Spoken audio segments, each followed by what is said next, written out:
Hi guys, आज मैं बहुत एक्साइटेड हूँ क्योंकि आज मैं अपनी स्टॉक मार्केट जर्नी के सबसे एक्साइटिंग टाइम्स आपके साथ डिस्कस करने वाला हूँ। उन दिनों मुझे बहुत सक्सेस भी मिली है और मैंने बहुत गलतियाँ भी की हैं, बट इन गलतियों को मैं गलतियाँ नहीं समझता।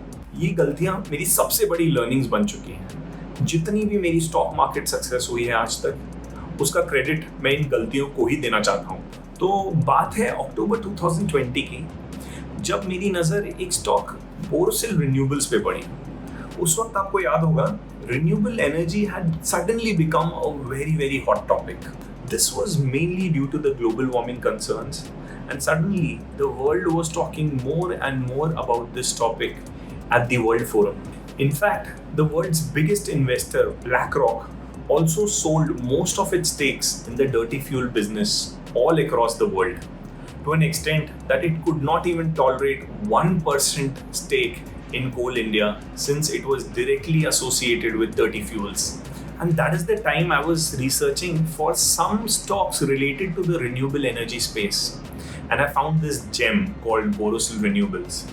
By the way, you'll be amazed to know that Borosil Renewables is the only solar glass manufacturing company in India. All other solar glass used in India is imported mainly from China. तो मैंने stock पे बहुत research कर ली थी, and after my research I was very convinced that इस stock में 4 to 5 times exponential return मुझे मिल सकता है। I remember अक्टूबर 20 में इसकी प्राइस कुछ 75 के आसपास थी और ये कंपनी लॉस से प्रॉफिट की तरफ बढ़ रही थी। I was sitting well invested in this stock and was wondering why the stock prices are not rising even after very good results. Thankfully, मेरा एनालिसिस सही निकला और अगले 3 महीने में स्टॉक प्राइसेस 75 से 280 टच कर गए।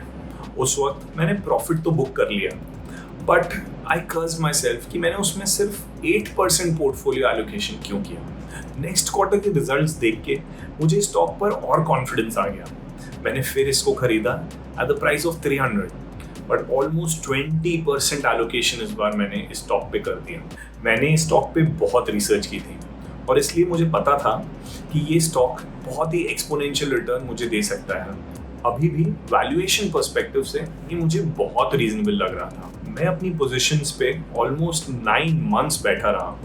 मैंने इसी दौरान काफ़ी लेवरेज भी ले लिया था क्योंकि मैं इस स्टॉक को लेके बहुत कॉन्फिडेंट था।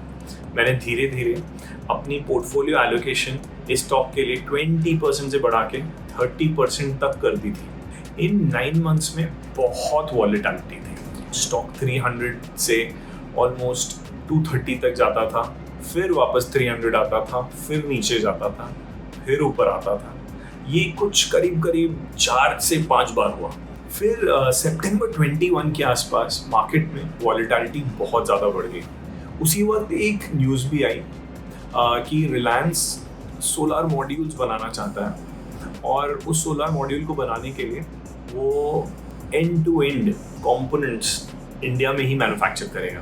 First thing which came to my mind कि अरे यार, ये तो बोरोसिल रिन्यूएबल्स के अब डायरेक्ट कॉम्पिटिटर्स बन जाएंगे। मुझे लगा कि अब इस न्यूज़ के बाद ये स्टॉक 300 के ऊपर तो नहीं जाएगा। आई रिमेंबर उस वक्त इसकी स्टॉक प्राइस कुछ 230 के आसपास थी। पूरे 9 महीने स्टॉक को रखने के बाद मैंने इस स्टॉक को बेच दिया। अब आप बिलीव नहीं करेंगे, बट विद इन 10 डेज ये स्टॉक 300 को पार कर गया एंड विद इन 3 मंथ्स इस स्टॉक ने 700 की प्राइस टच कर दी। ये स्टोरी मैं आज आपको इसलिए बता रहा हूँ कि ये मेरी सबसे बड़ी सक्सेस भी है और मेरा सबसे बड़ा फेलियर भी। इस स्टोरी से 4 बातें सीखने वाली हैं। पहली, कि अपनी रिसर्च एंड एनालिसिस पे हम भरोसा करें। शॉर्ट टर्म में मार्केट बहुत ज़्यादा वॉलेटाइल हो सकता है। नॉर्मली जब हम किसी भी स्टॉक पे डीप रिसर्च करते हैं तो हम करेक्ट ही होते हैं, बट पेशेंस और खुद पे भरोसा बहुत ज़रूरी है। सेकेंडली, लेवरेज मत लीजिए। लेवरेज वॉलेटाइल मार्केट्स में आपको बहुत ज़्यादा दुख दे सकता है। जब मार्केट्स वॉलेटाइल होते हैं और आपने इतना ज़्यादा लेवरेज लिया होता है, तब आप अपने स्टॉक्स वक्त से पहले बेच देंगे। बोरोसिल रिन्यूएबल्स की जर्नी में जब मैंने स्टॉक को ₹300 पे दूसरी बार खरीदा तो मैंने काफ़ी लेवरेज ले लिया और इसी रीज़न से मेरे दिमाग में एक कांस्टेंट स्ट्रेस और प्रेशर बिल्डअप होता गया। बस यही रीज़न था कि वॉलेटाइल मार्केट्स में मैं स्टॉक को होल्ड नहीं कर पाया, और होल्ड नहीं कर पाने का इफेक्ट तो आप लोग ने देख लिया, स्टॉक ऑलमोस्ट डबल हो गया। Thirdly, please keep your stock allocation in any one stock not more than 10%। मेरे साथ भी बोरोसिल रिन्यूएबल्स के केस में यही हुआ। मैंने स्टॉक पे बहुत ज़्यादा एलोकेशन कर दिया और उस वजह से जब वॉलेटाइल मार्केट आया तो मैं होल्ड नहीं कर सका। अगर मेरा स्टॉक एलोकेशन 30% ना होके सिर्फ 10% होता तो आई गारंटी यू मैं उस स्टॉक को उस वक्त नहीं बेचता। Fourthly, it is very important not to overreact on news. मैंने इस केस में रिलायंस की न्यूज़ जो आपके साथ शेयर की वो इंपॉर्टेंट थी, मगर रिलायंस को भी कंपोनेंट्स बनाने के लिए ऑलमोस्ट 2 से 3 साल लगेंगे। मैंने ये बात रियलाइज नहीं की। In the mean time company की अर्निंग्स भी एक्सपोनेंशियली इंक्रीज होने वाली थी। मैंने वो भी पार्ट मिस कर दिया, और ये सब बातें मैंने इसलिए मिस की क्योंकि मैंने अपने इमोशंस को लॉजिक के ऊपर कंट्रोल करने दिया। उस वक्त वॉलेटाइल मार्केट में फेयर ने मेरे माइंड को कंप्लीटली टेक ओवर कर लिया और मैंने उस स्टॉक को बेचने से पहले एक बार भी नहीं सोचा। Volatile market, negative news, high leverage and high portfolio allocation, ये सब एक साथ मेरे एनिमी बन गए। बट क्या हमें ये बात पता नहीं है? I know most of you already know about these elements of failure in the stock market, but हम इन्हें फॉलो नहीं करते या फॉलो कर नहीं पाते। और यही रीज़न है कि आज मैंने आपको ये बिहेवियरल फिनेंस का कॉम्प्लेक्स टॉपिक बहुत ही सिंपल फॉर्म में प्रेजेंट करने की कोशिश की है। अगर आप लोग बिहेवियरल फिनेंस की बुक्स में देखेंगे तो यही सारे बायस उसमें 3-4 अलग अलग तरह से बताए गए हैं। Some of the biases which I have covered in this video are availability bias, loss aversion bias, recency bias and framing bias।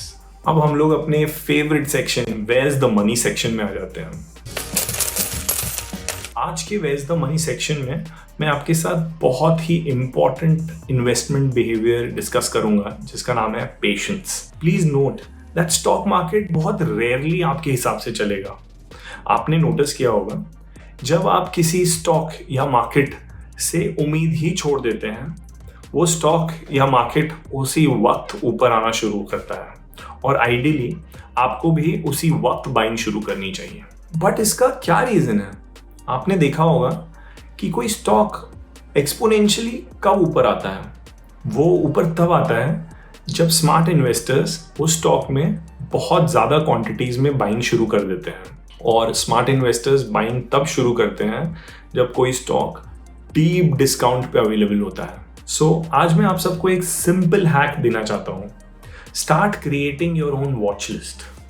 उसमें स्टॉक्स डालिए, उनको ट्रैक कीजिए। Don't go and by the stock impulsively. आप जब अपनी watch list बनाएंगे तो over a period of time आपको ये आइडिया आ जाएगा कि आपके पास जो स्टॉक्स हैं वो डीप डिस्काउंट पे अवेलेबल हैं कि नहीं।